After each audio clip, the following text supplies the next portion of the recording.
इस पार्ट में तो बिल्कुल ही सिंपल सवाल हैं, बिल्कुल बेसिक से शुरू हुए हैं। एक वस्तु को 320 रुपए में बेचने पर 20% का लाभ हुआ है। ठीक है, किसी वस्तु का एसपी सेलिंग प्राइस है 320 रुपए।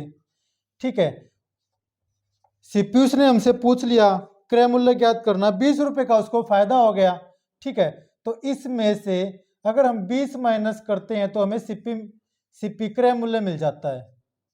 ठीक है, 300 उस वस्तु की कीमत है 300 रुपए, 300 में खरीदा, 320 में बेचा तो 20 रुपए का फायदा हो गया।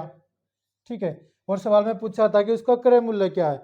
इस पार्ट में सभी सवाल बिल्कुल सिंपल है। इससे पहला जो पार्ट था उसमें थोड़े से इससे एक स्टेप आगे सवाल थे।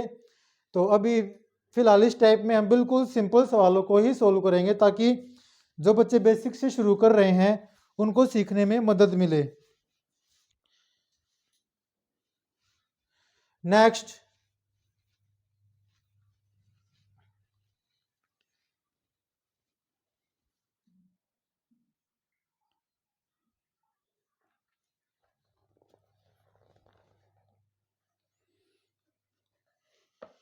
एक घड़ी को 320 रुपए में बेचा और 20 रुपए की हानि हो गई।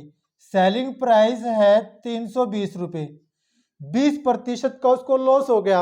इसका मतलब उस व्यक्ति ने वस्तु को इससे 20 रुपए ज्यादा में खरीदा होगा, है ना। इससे 20 रुपए ज्यादा कितने में? 340 में। ये वस्तु का सीपी है, क्रय मूल्य है, उसने क्रय मूल्य हमसे पूछा है। ठीक है, और 20 रुपए का उसको लॉस हो गया। देखो यहाँ पर 340 में खरीदता है, 320 में बेचता है तो 20 रुपए का उसको लॉस हो गया। बिल्कुल साधारण सवाल है इस टाइप में जो है ना।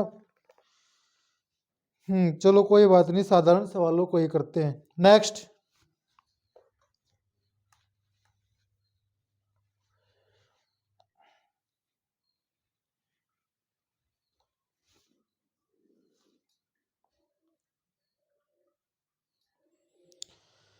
किसी सामान को 500 रुपए में खरीद कर 100 रुपए के लाभ पर बेच दिया।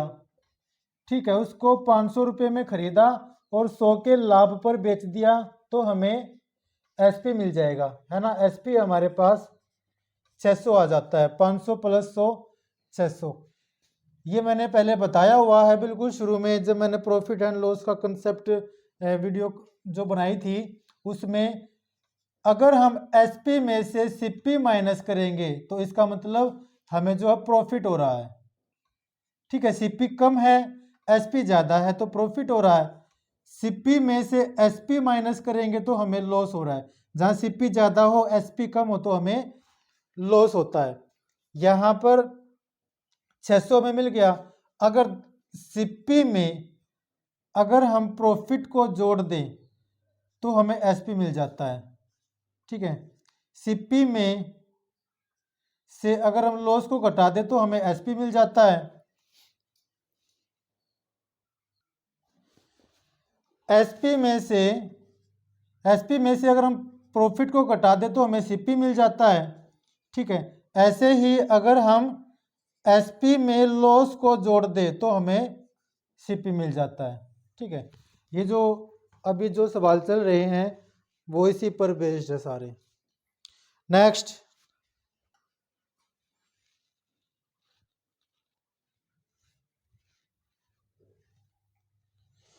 किसी सामान को 500 रुपए में खरीद कर 100 की हानि पर बेच दिया गया सामान का विक्रय मूल्य पूछा है, सीपी और एसपी। ठीक है, सामान को 500 रुपए में खरीदा,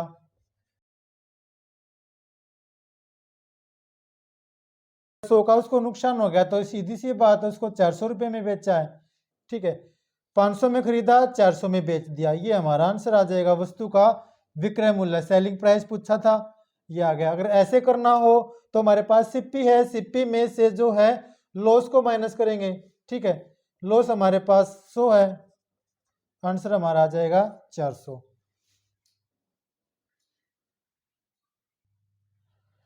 बस इस पार्ट में इतने ही सवाल, बिल्कुल ये बेसिक से है, इसमें कुछ ज़्यादा बताने की ज़रूरत नहीं है।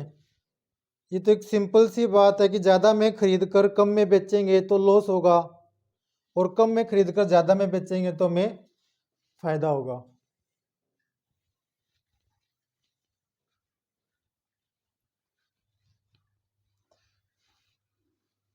प्रॉफिट परसेंटेज और लॉस परसेंटेज जो है वो मैं करा ही रहा हूँ कि कितने प्रतिशत का फायदा होता है, कितने प्रतिशत का नुकसान होता है किसी वस्तु को कुछ कीमत पे खरीद कर कुछ कीमत पे बेचने पर जो प्रॉफिट होता है वो कितने प्रतिशत हुआ है, या लॉस होता है वो कितने प्रतिशत लॉस होता है।